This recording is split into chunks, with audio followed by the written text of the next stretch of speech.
दोस्तों, 3 भारतीय नागरिकों का अमेरिका द्वारा कत्लेआम कर दिया जाता है। अमेरिका के ऊपर सवाल उठते हैं, लेकिन भारत सरकार जो है वो लगातार चुप्पी साधे हुए नजर आती है। लेकिन आखिर क्यों? क्या भारत अमेरिका से कमजोर है या फिर हम सिर्फ भाषणों के अंदर ही विश्व गुरु हैं? और अगर कल परसों फिर से किसी भारतीय नागरिक की जान चली जाती है तो फिर जिम्मेदार कौन होगा? इन सब विषयों पे बात करेंगे। वीडियो को अंत तक जरूर देखिएगा। मान लीजिए आपके गांव का कोई लड़का है, दुबई के अंदर जॉब करता है और कोई बाहर की जो सेना है वो आकर के वहां कार्रवाई करती है और उसमें मौत हो जाती है उस बच्चे की। तो आप और गाँव के लोग क्या उम्मीद करेंगे? कम से कम भारत सरकार सवाल तो पूछेगी ना उस सेना से, उस देश से। और अगर सवाल नहीं पूछा जाए तो आप बताइए फिर आपके मन में क्या मैसेज जाएगा? सीधा सीधा आप किसी भी देश की विदेश नीति को उठा करके देखिए, हर देश अपने नागरिकों की जान को सर्वोपरि रखता है। और भारत भी आज से पहले रिएक्ट किया करता था। सन 2000 का दशक याद कीजिए, जब मोदी जी मुख्यमंत्री हुआ करते थे और वो खुल करके आलोचना करते थे सरकार की। जानना चाहता है मेरे केरल के 2 मछुआरों को मारने वाले वो हत्यारे किस जेल में है, जरा सा पता बताओ। मैं सरकार के कुछ लोग अपना पक्ष रखते हुए कह रहे हैं कि वहां और भी देशों के जहाज थे, तो फिर बार बार भारत के ही नाविकों को मारे जाने की खबरें सामने क्यों आ रही हैं? उन देशों के कोई लोग क्यों नहीं मारे गए? मानते हैं कि समुद्री व्यापार एक जटिल व्यवस्था होती है, कई देशों के फ्लैग्स, क्रू मेंबर्स वहां उपस्थित होते हैं, इसलिए हर घटना को राष्ट्रीयता से नहीं समझा जा सकता। लेकिन फिर भी सरकार की जिम्मेदारी है कि हमारे लोगों को सुरक्षा प्रदान करे।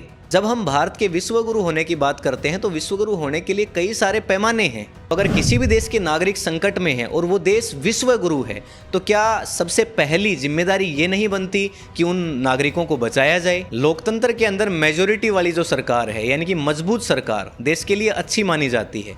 लेकिन एक मजबूत विपक्ष भी देश के अंदर उतना ही आवश्यक है ताकि इस तरह के मुद्दों को लपेट सके। अगर विपक्ष नहीं रहेगा और मीडिया भी अपना काम ठीक से नहीं करेगा तो सरकार की गलतियों पर सवाल कौन उठाएगा? सरकार के पास जिस तरह का आईटी सेल है, जिस तरह से वो अपनी सूचनाओं को स्प्रेड करती है चारों तरफ, विपक्ष उसके सामने आज कहीं भी नहीं टिकता है। देश में इतनी बड़ी घटनाएं होती हैं और सरकार का कोई भी आदमी आकर के जवाबदेही लेने को तैयार नहीं है। तो क्या एक बार इलेक्शन जीतने के बाद सरकार और नेताओं के बीच का रिश्ता बदल जाता है? वो रिश्ता पहले जैसा नहीं रहता? तो फिर ये रिश्ता क्या कहलाता है? सत्ता के साथ सुरक्षा आती है, प्रोटोकॉल आते हैं, बड़े बड़े पद मिलते हैं, फैसलों का दायरा बढ़ जाता है। लेकिन इस सब के बावजूद एक चीज और आती है, जनता के अंदर असुरक्षा।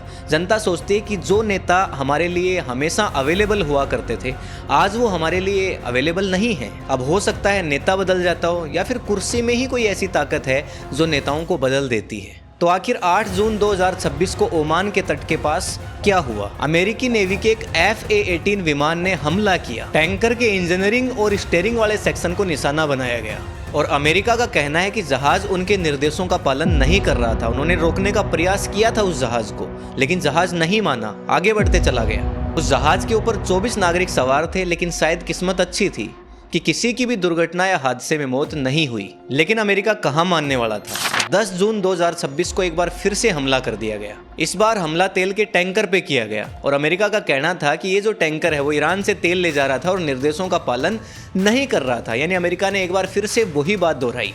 इस वक्त इस जहाज पर 24 भारतीय चालक मौजूद थे, जिनमें से 3 भारतीय नागरिक पटनालाल सुरेश, आदित्य शर्मा और शिवानंद चौरसिया की दुखद मौत हो गई।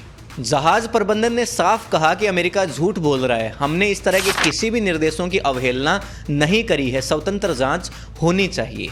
लेकिन अमेरिका अब भी नहीं माना। 11 जून 2026 को एक बार फिर से हमला किया गया। इस वक्त जहाज के ऊपर 20 भारतीय नागरिक उपस्थित थे, लेकिन किसी की भी जान नहीं गई और इसकी पूरी जिम्मेदारी अमेरिका की है। अमेरिका इससे बच नहीं सकता। अब भारत सरकार ने इस पे क्या किया ये भी सुन लीजिए। भारत ने इस कार्रवाई के विरोध में दुख जताया और विदेश मंत्री ने कहा कि भाई ऐसी कार्रवाई उचित नहीं है, अमेरिका ऐसा न करे। ये बयान विदेश मंत्री का है, ना कि मोदी जी का। इंटरनेशनल मीडिया कह रहा है कि ये जो भारत का विरोध था ये औपचारिक नजर आता है, कड़ा विरोध नहीं था। अब इंटरनेशनल मीडिया का हवाला इसलिए देना पड़ रहा है क्योंकि भारतीय मीडिया अपना काम ठीक से कर नहीं रहा है। अगर मोदी सरकार चाहती तो कड़े शब्दों के अंदर निंदा कर सकती थी सार्वजनिक रूप से, लेकिन मोदी सरकार ने ऐसा नहीं किया। एक और व्यवहारिक विकल्प था भारत के पास। भारत ज्वाइंट इन्वेस्टिगेशन की मांग कर सकता था कि आखिर हमला क्यों हुआ, इसकी जांच करी जाए।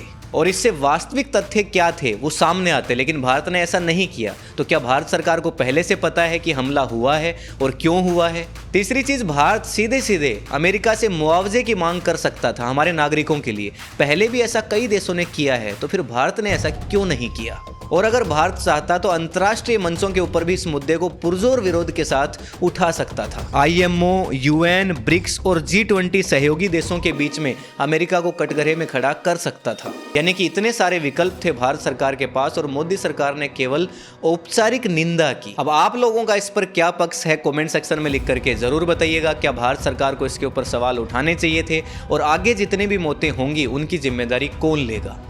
बाकी हम मिलेंगे आपसे किसी एक और वीडियो के अंदर। तब तक के लिए जय हिंद, जय भारत।